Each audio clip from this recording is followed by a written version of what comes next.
এবার ঈদযাত্রায় কিছু অব্যবস্থাপনার কথা স্বীকার করলেন সড়ক পরিবহন ও সেতুমন্ত্রী শেখ রবিউল আলম। আগামী ঈদযাত্রা আরও চ্যালেঞ্জিং হলেও যানবাহন চলাচল ব্যবস্থাপনা আরও ঢেলে সাজানোর প্রতিশ্রুতি দিয়েছেন তিনি। বর্তমান সরকারের মেয়াদে ২৫ কোটি গাছের চারা লাগানো কর্মসূচির আওতায় সকালে নিজ মন্ত্রণালয়ে বৃক্ষরোপণ কর্মসূচির উদ্বোধন শেষে মন্ত্রী এসব কথা বলেন। শাহরিয়ার ইমতিয়াজের প্রতিবেদন। ঈদ এলেই নারীর টানে ঘরে ফেরার আকুতি থাকে রাজধানীবাসীর, কিন্তু সেই আনন্দ কালো হয়ে দাঁড়ায় দুর্ঘটনা। মুহূর্তে ঝরে পড়ে অনেক তাজা প্রাণ।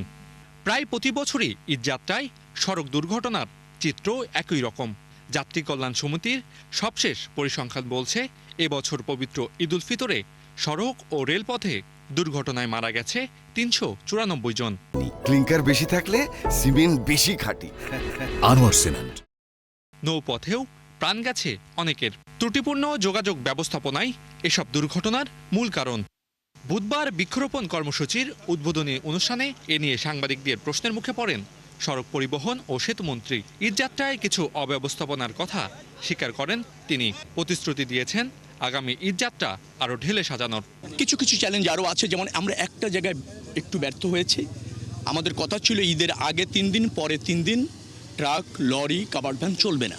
আবার এই যে লাখ লাখ যানবাহন চলবে, সেখানে 2-4টা বিকল এরকম হয় না, আপনি এটাও আশা করতে পারেন না। এরকম 2-1টা জায়গায় যেখানে ব্যত্যয় হয়েছে, আমরা চিন্তা করছি আগামী কুরবানি ঈদে। আর আগামী কুরবানি ঈদে আরও বড় চ্যালেঞ্জ, সেটা হচ্ছে এখন তো 1.5 কোটি মানুষ ঢাকা ছাড়লো, সেখানে 1.5 কোটি মানুষ ঢাকা ছাড়বে, আর 1 কোটি কুরবানির পশু কাছাকাছি ঢাকায় আসবে, অর্থাৎ 2.5 কোটি যাত্রী। সরকার ঘোষিত কর্মসূচিতে নিজ মন্ত্রণালয়ের আওতায় 35 লাখেরও বেশি বৃক্ষরোপণের ঘোষণা দেন সেতুমন্ত্রী। বৃক্ষরোপণ কর্মসূচিটা জোরালোভাবে শুরু হবে, এই জন্য এই উদ্বোধনটা আমরা অ্যাকসেপ্ট করলাম। কিন্তু গাছ লাগানোর নামে যে কোনো জায়গায় গিয়ে কোনো উদ্বোধন অনুষ্ঠান করার প্লিজ প্রয়োজন নেই।